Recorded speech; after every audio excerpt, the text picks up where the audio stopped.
Қыр суреттері кешкі дөң басында. Жаздың жайлы кеші. Бойды сергітетін қоңыр салқын леп дымқыл тұнық ауада біліне бастаған. Зәрі қайтқан қызыл күн әлсізденіп, таудан асып ұясына кіріп барады. Жұқалаң, ұзыншақ көп бұлт қызық сеңдей болып, батар күнді ентелеп қамап тұр. Қара көк тұңғиық аспан күнбатысқа тақаған жерінде қызыл торғындай толқынданып, кейбір жерінде қызулы өрттің жалынындай жайнайды. Күннің ақырғы сәулесі түсіп тұрған тау бастары көлеңке басқан қоңыр жердің алтын шатырындай нұрланып қызғылттанады. Дөң басы қазіргі уақытта ерекше көңілді. Кешке жақын у-шуы көбейіп, азан-қазан болған ауылдан шығып, биік сары дөңге көтеріліп келе жатқанда бойың биікке тарта бергендей болады. Белгісіз үмітті күткен қомағай көз айналаны шарлайды. Кейбір жерде көз ұшында аспан төніп, жерге қонып, жақындасып, жымдасқандай көрінеді. Кейде жерден көтерілген биік таулар иректеліп, аспанға солғандай. Күнбатыстан басқа жақтың пішіні сұрғылт тартты. Алыста Қарақошқыл тауда бетіне көлеңкедей әжімі жиылып, салқын пішінмен түнергендей. Ептеп қоңырқай тартқан иесіз дала жеңіл тұманды жамылып сазарғандай. Жым-жырт. Күн батты.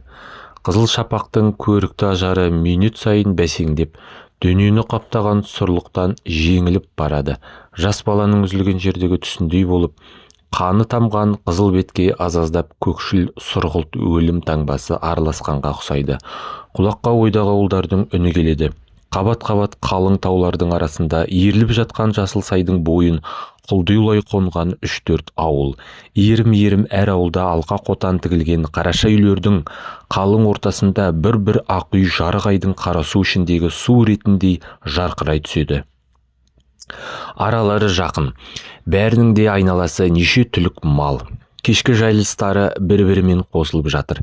Әрбір үйдің жер ошағынан будақтап, бықсып шығып жатқан түтіндері кейде аспанға шығып, кейде өлкеге жайылып тарайды. Ауылдардың арасымен жасыл сайды жарып аққан жіңішке өзен, кейде тура ағып, кейде иіріліп бұраң шимай жасайды. Жаңа жамыраған қозылар енелерімен бірге у-шуынан басылып, ауылдардың екі жағындағы адырларға тырағайлап өріп барады. Кешкі суға жаңа қайтып келе жатқан топ-топ жылқы ішіндегі түсі айқын қылаңдармен шұбарланып, жасыл шалғынның үстінде пұр-пұр етіп келе жатыр. Шыңғырып тебіскен, үйірін үздеп кісінеген дауыстары кешкі ауадан қатты жаңғырып көтеріліп еді. Еркектің көбі су жағасында әңгіме құрып жылқы аралап жүр. Ауыл кешке өзгеше жанданғандай. Қатын бала, кемпір шалға шейін тыста. Әркім әртүрлі шаруамен қарбаласады. Әсіресе малшы, жалшы, қоңшы, қолаңшы біткеннің әбігер машақаты, әуре сарсаңы бітер емес. Тек жетіскен үйлерден шыққан қолы бос, еріккен қыз келіншек 2-3 қосылып қалжыңдасып, күлісіп, сыңқылдасып, су жаққа барып, біресе топтанып, ойнап, дөң асып кетіп жатыр. Бұлардың тобынан жырылып қалған сұлу қыз ақ көйлек, қара кемзелімен ауылдың түсін ашып, даланың өзінше бір күйін еске түсіргендей болады. Жұқа қара шапанын ақ білегіне арта салып, бұл да бір дөңнен асып барып, омырау қалтасына бағана асығыс бүктеліп салынған хатты алып оқып отыр.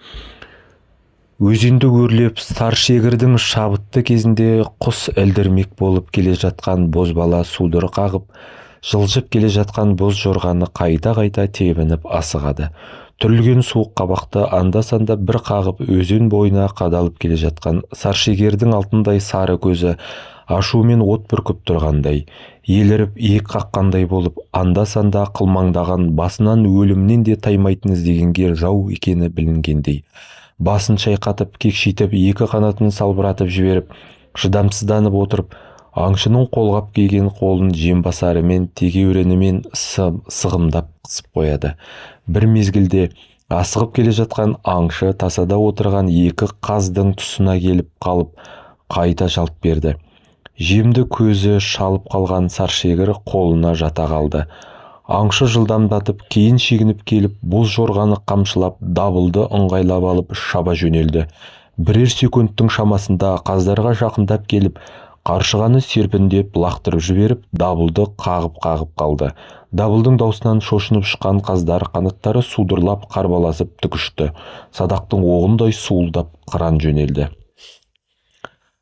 Құлшынып жөнелген саршегір ұшқыр қанатын сып-сып еткізіп екі-үш қаққанда әрі күнге үйлығып жөнеле алмай бара жатқан қаздардың астына жетіп қалды. Келесі секундта саршегір машинаның айналасындай бір айналыс жасағанда, аспандағы үш құстың жарқ-жұрқ еткен шапшаңдығы ұйқы-тұйқы болып жанталасқан қарбаласы көрінді. Ар жағында аңырап тұрған аңшы қабақ қаққандай уақыт өткенде бір қазды шалқасынан ұстап, сығымдап төмен қарай созылып келе жатқан саршегір көрінді. Қыран қазды шұбатып алып түсіп басып қалды. Аман қалған қаз аспаннан төгіле келіп сабаласа да, саршегір жемін жіберген жоқ. Әне, аңшы да атын борбайлап шаба жөнелді. Қысқы түн. Қыстың ұзақ түні, үлкен таудың ішінде жел гуілдеп соғып, ақ боран ұйтқып ойнап тұр. Қараңғы, тұманды түннің жанды шошытатын суығы қаһарлы. Ашуы келіп, аласұрған қатты дауыл бетіне қарсы қараған затты жерге қаққандай болып құлшынып тұр. Ысқырып, бұлқынып, жынданып келе жатқан жолында беті қара жартас, жапырағынан айырылған әлсіз ағаш қарауытқан кішкене қора көрінсе де, екпіндеп келіп кеудесімен соғып, ақ түтек боранның қиыршықтанға ақ тозаңын шашып, беттерін дамыл алмай көміп тұр. Долы желдің айдауына түсіп түтіндей болып алақаншықтаған ұсақ қар ұйтқып келіп қуыс жердің бетін басып жатыр. Шың тау тентек желдің ашуы мен ойнағына қарап, тұманды ойға батқандай бас жағы бұлтқа араласып мұнарланып түнеріп тұр. Ақ боран көк пен жерді бір-біріне араластырғандай, аспандағы ай жұлдыз жердегі қара құрадан ешбір белгі жоқ. Айнала әппақ болып тұтасып алған. Биік тауға екпіндеп ойнап шығып, шың басында өнеріне сүйсінгендей ойнақ салып, етекке қарай ысқырып құлап жөнелгенде, долы дауыл сай бойында жын перінің күйіне билегендей болады. Ағындап құтырып келіп, жартасқа соғып, қорқытпақ болып, көрігін басып гөлдейді. Жер тарпып, шаңын аспанға шығарып, ақ көбігін атқытып шабынады. Біресе жабысып келіп құшақтап, жарығына кіріп ысқырып, тербетіп оятпақшы болады. Кейде одан өтіп, өзектегі қалтырап жаурап тұрған жас тоғайға келіп, жерге шейін басын езіп, тәжім еткізіп, арасынан суылдап, бұран қағып ойнап өтеді. Кейде бұның бәрін тастап, ұрысайға тығылып отырған кішкене қораның үстіне келіп, ақ түтек болып ұйтқып ойнағын салып, жер жүзінен жоғалтпақшы болады.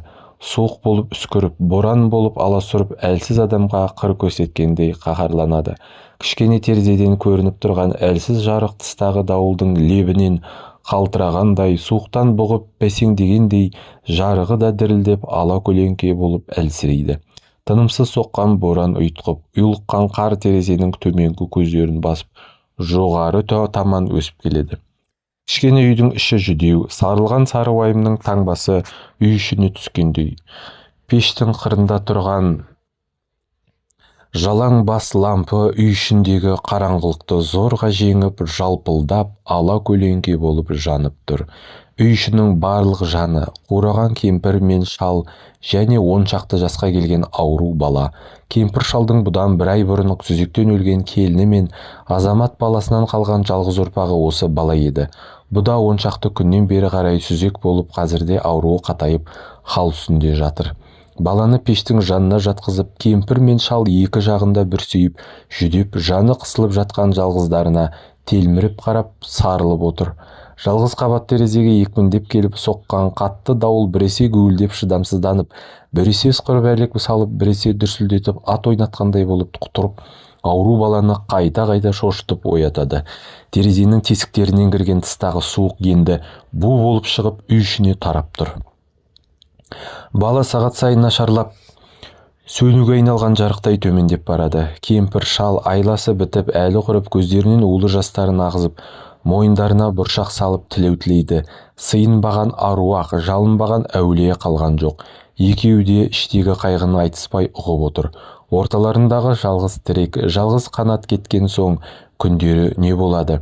Ер жеткен бала мен келін өлген, жанашыр жан жоқ. Бүгінгі соғып тұрған боран жалғыз бүгін емес, қыстай соққан. Бір жағы соның салдарынан, бір жағы баласы ауру болғандықтан, қолдағы азын-аулақ малы күтілмей бәрі де жұтап таусылған. Енді бұлардың басына келгелі қолын созып төніп аштық тұр. Жалғыз алданышы, жұбанышынан айырылып, құмоладай құлазып қалатын жетімдік, қубастықта бүгінгі күн келгелі тұр. Өлгенше көрмесек екен деген суық пішінін сорлы үйдің ішіне кіргізіп көрсетіп келеді. Ендігі өмір не болар? Келесі күн қандай күйге ұшыратар белгісіз. Түсі суық, жылдай созылған ұзақ түн өтпеді. Суық дауыл, ақ боран ашылған жоқ. Бұрынғысынан да құтырып шабынып тұр. Зәрлі түн әлсіз жанды жұтқалы жалана берді. Аздан соң демі бітіп үзілді. Түнгі боран басқан жалғыз қурайдай айдаһарша аласұрған суық табиғаттың арасында баланың әлсіз өмірі де таусылып, жарығы сөнді. Қысты күнгі дала. Қалың қарды жамылған ақ дала. Айналада көз тоқтарлық бұдыр жоқ. Ақ кебінге орнаған дүние ұзақ ұйқыға батқандай, өлім тыныштығындай, зор тыныштық басында бағып ұйықтатып тұрғанға ұқсайды. Тіршіліктің бір белгісі білінбейді, көзге түсетін жан иесі жоқ. Жер жүзін тылсым буғандай, ызғарлы қар, суық аяз тас қылып қатырғандай. Дала жайылған кебінге ұқсайды. Алыстағы биік жота жымырайған пішінімен тіршілікті көмген молаға ұқсайды. Аспанда ажарсыз сұр бұлт қаптап алғандықтан, таңертеңнен бері күн көзі көрінген жоқ. Кір басқандай болып, жабырқау тартып түнерген сұр бұлттар, кәрі көңілген келген қажыған ойдай болып, қансызданып жүдеу тартады. Алыстағы көлбеп жатқан жоталар, биік таулар түс ауғаннан бері қарай ептеп қарауытып, мұнарланып келеді. Даладағы күңгірт түс басы биік тауға аз-аздап жайылып жеткендей. Мұңайып қайғы басқан ұзақ далада көз тоқтайтын қарайған алыстағы ақ таудың бауырында тұрған жалғыз қора. Көз ұшында қарауытып нобайы көрінген ауылдан жұлындай болып шығып жатқан жіңішке түтін көрінеді. Айналасында қарауытқан малы, қыбырлаған жан иесі жоқ. Ызғарлы аяз жан иесінің бәрінде жауратып, жүдеу тарттырып, жылы жайды іздеткендей. Айналадағы жансыздық, өлім ызғары ауылға да өзінің таңбасын басқандай. Күн екіндіктен асып батуға тақаған, салбыраған табиғат күннің жаңсыз жарығынан қажығандай болып, түн тыныштығына қарай ерте бастан бой ұрғандай. Күн батпаса да аспан қоңырқай тартып, қараңғыланып, тау түнеріп, сұрлана бастап, бейуақтың мезгілінде бұлттың түсіне қосылғандай, аз-аздап жер мен көк шалбақ сұрғылт түске боялып тұтасқандай болды. Кеш батқаннан бері күншығыстан азырақ жел тұрып, қатаңдап, жаңадан жауған күпсек қарды сырғанатып, жаяу борасындап тұр.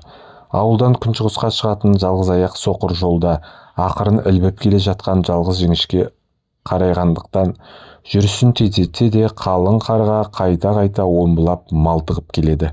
Жетімсіреген елсіз далада жалғыз келе жатқан жаяу, зұлымдық зорлықтан қашқан жас келіншек Рәбиға. Бұдан 1 жыл бұрын Рәбиғаның күйеуі өлген. Жас келіншек қосағынан айырылған соң жылау мен қайғыда қаралы жылын өткізген, күйеуінен қалған жақын туысқан жоқ болатын. Жақында жылын берген соң бұлардың жамағайыны Жақай Рәбиғаны алмақшы болған. Әмеңгерлік жолымен жасы 60-қа келген кәрі шал болса да, Жақай Рәбиғаның иесі болып шыққан. Шалдың бұл ниетін маңайдағы ағайын туысқан түгелмен дұрыстаған. Бұл іске қарсылық ойлаған жалғыз Рәбиға әлсіздік жалғыздығынан күш көрсете алмаған. Сондықтан кешегі күні жұрт жиылып, шал мен бұның некесін қиған. Бірақ шалдың қураған сүйегі тастай суық денесі Рәбиғаны алғашқы күн-ақ шошытты. Жылы қойнына шал кіріп келе жатқанда жылан кіргендей болып жиренді, қалтырап тоңды. Рәбиға сол минутта-ақ келер күннің қайғы шерін көз алдынан санап өткізді. Сол қайғыдан құтылу үшін, жас денесін суық жыланның зәрінен құтқару үшін бүгін Рәбиға қашып шыққан еді. Үстіндегі жұқа киімменен суық өтіп келеді. Қарсы алдынан ызғырықтап соққан суық жел ішіне кіріп икемін кетіре бастағандай. Мезгілсіз шыққан жас әйелдің алдындағы тілегі бостандық, ақырғы үміті жалғыз бауыры Мұқаш. Рәбиға бұдан бұрын үйімен хабарласқанда бүгінгі күн бауырына ат әкел деп тапсырған болатын.